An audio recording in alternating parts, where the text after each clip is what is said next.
Сәлем қыздар, бүгін біздер үй жағдайында осындай чикен дайындаймыз. Өте дәмді шығады. Жасап көріңіздер. Каналыма тіркеліп лайк басуды ұмытпаңыздар. Алдымен құстың қанаттарын осындай турап аламыз, ортасынан бөліп башпайларын алып тастаймыз.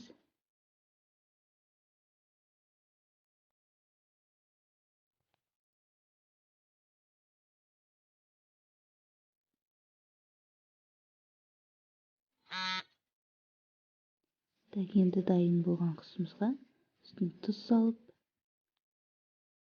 қара бұрыш саламыз. Жақсылап араластырамыз. Бұл әдіс өте оңай. Үйге кісі келер уақытта тез дайындап тастауға болады, сондықтан жасап көріңіздер. Енді қызыл бұрыш саламыз. Жарты шай қасық қызыл бұрыш салдық. Енді бетін пищевой пленкамен жауып, холодильникке 1-2 сағатқа қойып қоямыз.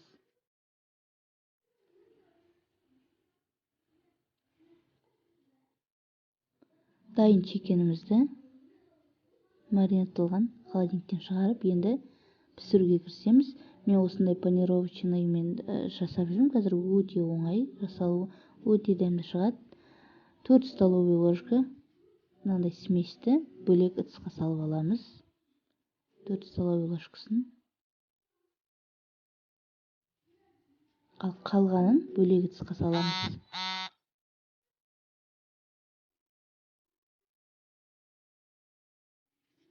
Енді жаңағы 4 столовый ложка салған смесімізге үстіне су құйып араластырып аламыз. Бірінші су құйылған массамызға араластырып, кейін жаңағы панировочныйдың қорғақтарына аунатамыз. Осылаймен құстарымызды кезек-кезек аунатып отырып, дайындап аламыз.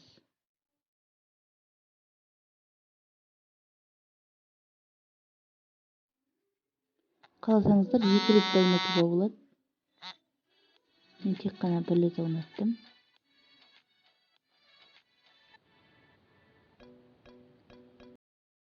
Жақсылап араластырып аламыз, аунатып.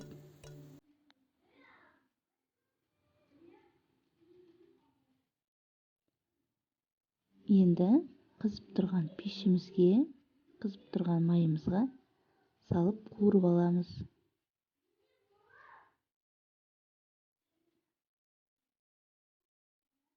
Майымызды әбден қызу керек. Солай сыйғанша салып, жақсылап қызған майда қуырамыз. Бұл әдіспен дайындау өте оңай, көп уақытыңызды алмайды, және құрамы да арзанға шығады. Жаңағы панировочный сухари 400 теңгеге, бір жерлерде 500 теңгеге алуға болады. Енді аунатамыз. Осылай аунатып отырып пісіреміз. Мына жағын аунаттық, енді келесіде кішкене 2-3 минут өткеннен кейін келесі жағын аударамыз.